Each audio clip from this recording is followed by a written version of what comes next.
Okay, 1, 2, 3.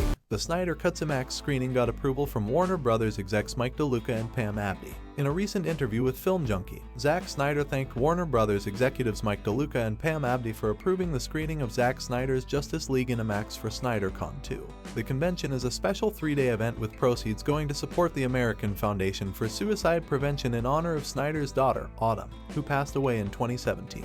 Hey, Kevin here and welcome back to Geeking Around. I'm filling in for Louis Michael once again. If you're a fan of Zack Snyder and his Snyderverse, check out our playlist about the director and the DCEU. The event will span 3 days and showcase director's cut screenings of Snyder's films, followed by Q&As with Snyder and special guests. The featured movies are Man of Steel, Batman v Superman, Dawn of Justice Ultimate Edition, and Zack Snyder's Justice League. Both in-person and live stream options will be available. Snyder fans are hyped for the event, so much in fact, that tickets were sold out in less than 10 minutes of becoming available for sale on Friday, March 24th. Zack Snyder has been dropping photos, posters, and a drawing from Jim Lee with cryptic messages. Fan speculation is rampant with hopes of the Snyderverse restored. This event would not be possible if it wasn't for executives Luca and Pam Abdy, as Snyder explains with FilmJunkee. The event would not have happened at all if it wasn't for Pam and Mike. Those are the guys who said, yes, we want to do it. It is interesting that Snyder never thanked or mentioned current co-heads of DC Studios Peter Safran or even James Gunn.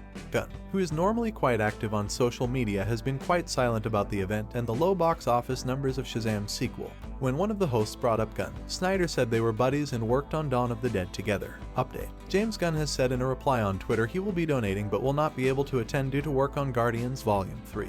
In the same interview, Snyder was asked about the hashtag Sell Snyderverse to Netflix and hashtag Sell ZSJL to Netflix campaigns. The director stated, "The truth is, that would be amazing." Unfortunately, Snyder went on to say that he didn't know much about what was going on at DC Studios and that it's above my pay grade. Fans of the Snyderverse know the names Luca and Pam Abdy very well.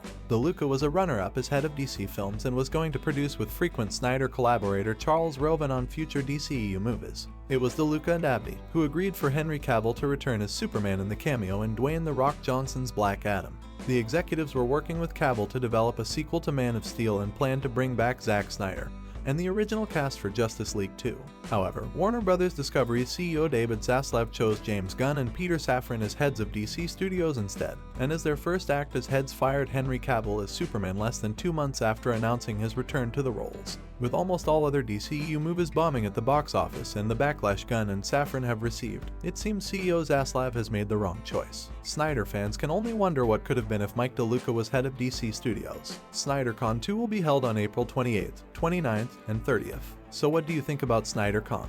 Will they restore the Snyderverse? Would you be okay the Snyderverse coming back as an animated series or graphic novels? What are your thoughts on Zaslav choosing James Gunn over Luca? Share your thoughts with us in the comments below. Make sure to subscribe and hit that bell button for more videos. And check out our playlist for all things Snyderverse, DCEU and DCU. Check out all the cool links in the description, like Geeking Around Network, where you can find even more content. Geeking Around merch at Teespring for t-shirts, hoodies, and more. If you like to support the channel, become a Patreon and get members-only perks. Also check out Louis Michael Comics Kira, a Star Wars story in Castle Lugburz. If you like to follow Louis Michael, look for him on Twitter, link is in the description.